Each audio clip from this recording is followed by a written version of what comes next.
Howdy, gang. Well, it's me, and I'm in the local neighborhood academy because I got stuck behind some heavy-duty construction traffic, and happened to walk down the aisle containing smokers and grills and stuff, and you'll see they've got a large number of these things. So I thought I would take an opportunity to just share some of my pain and frustration in finding a good smoker to help you maybe find one. You'll see here, for instance, a smoker that you've probably seen a lot, made by New Braunfels. Now, New Braunfels is good because New Braunfels is a city in Texas. You see Texas, New Braunfels, so automatically you think, well, gosh, this must be good. And this is the Hondo Classic, and you'll see that it sells for $199 here at your friendly neighborhood academy. By way of comparison, here's a smoker made by Old Country Pits, and you can see this is called the Pecos model. Now, there's not a price tag on this one, but this is about $400. So I wanted to show you a few differences. Now you can see, for instance, this one does not have a thermometer. It does have a hole for a thermometer. It does not have a thermometer. It's got some big old wagon wheels on it.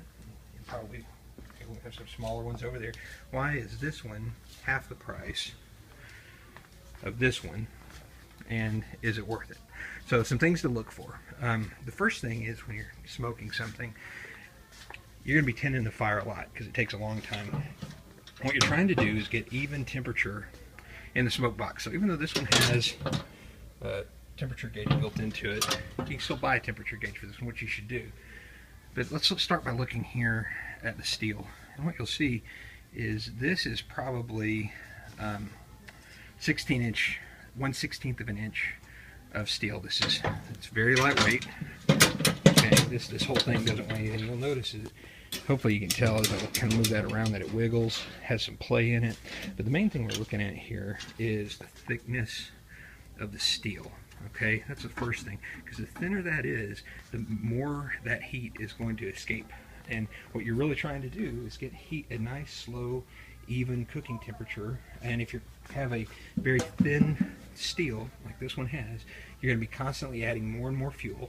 And when you add more fuel, you're going to get heat flare-ups, and then heat die down, and heat flare up, and heat die down, and that's not a good thing. So you're going to be tending into this firebox, excuse me, on this New Braunfels smoker over and over and over again, and your temperatures are going to fluctuate like crazy. By comparison, the steel on this one is much better grade. It's probably 1/8 inch thick steel, and it's much heavier. Now, that's not to say that this is as heavy as you could want, but it's still very heavy, substantial steel. And this is like my smoker that I have at home, although I really am hoping to get a better one someday. So first thing is the quality of steel, the thickness of the steel in particular, that you want to pay attention to.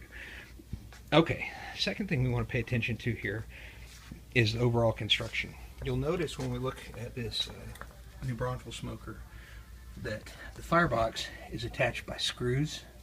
So this thing screws together, and I'll tell you, just maybe you'll do a better job than me, but over time those screws are going to rust out and this thing's going to fall to pieces. By the same token, when we've got in here, you'll see a lot of nice steel grates, or cast iron grates rather, but if you can see down in closer in, it's kind of hard to see through this without taking those grates out, that even the legs are screwed on.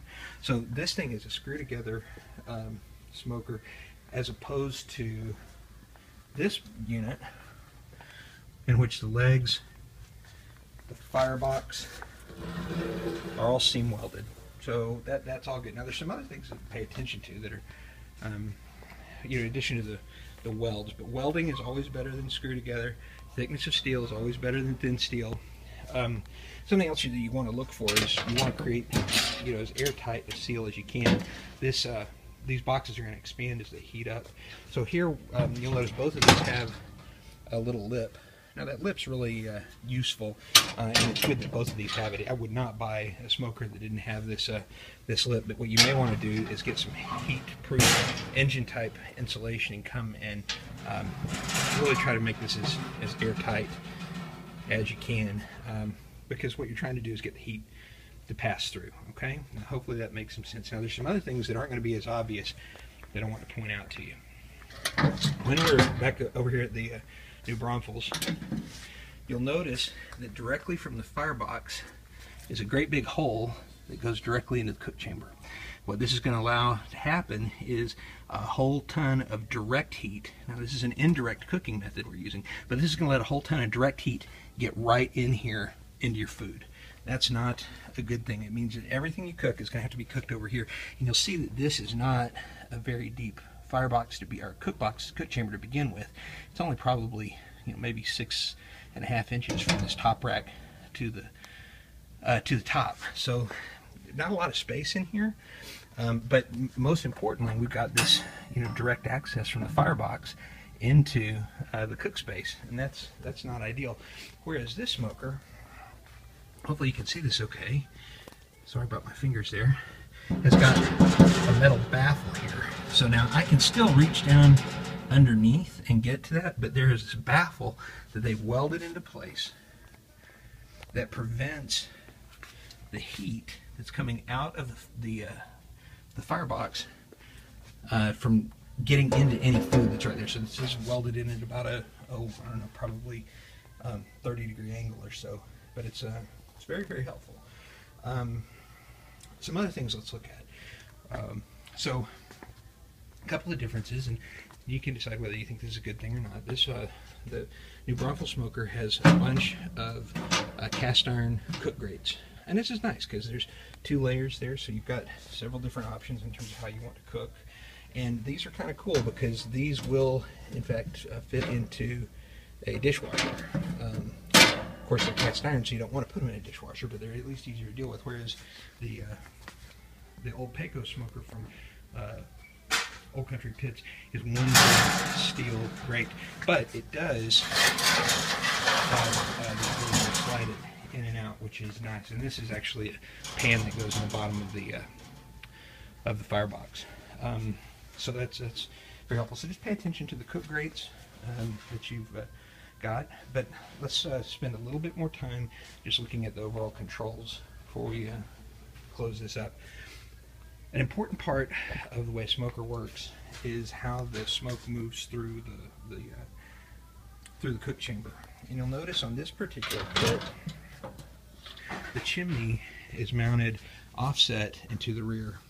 The chimney's also pretty small. You see, I can just get my hand 3/4 the way around that, and it's got a little cover which you want, but not a very big chimney. And the chimney comes down into the fire pit just inches off the top, and what that means is that there's going to be a lot of smoke that's going to gather up down here, and this also cuts off part of your cooking area.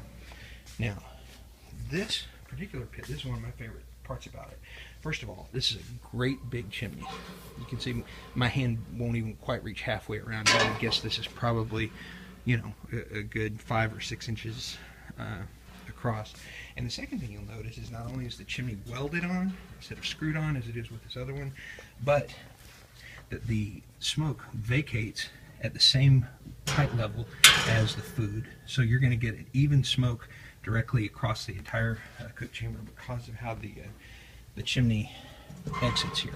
So that's really good. Now this baffle, this damper that goes on top of the chimney, all this is for is keeping rain out. Okay, you don't ever want that closed when you're cooking, otherwise you'll just get creosote and ash all over your food.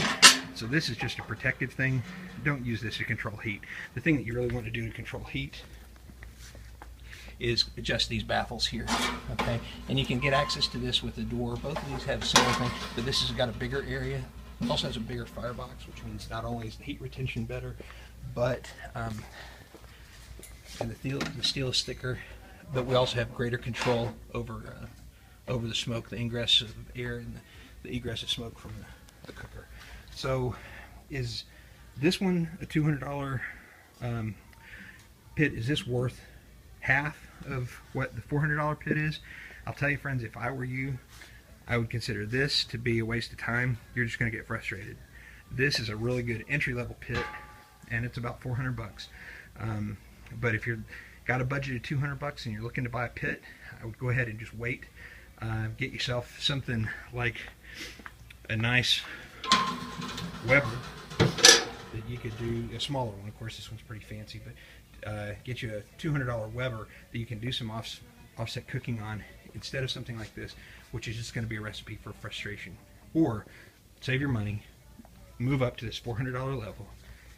You'll be a lot happier. I hope this helps and it's been educational for you. I'll talk to you later. Good cooking. Bye.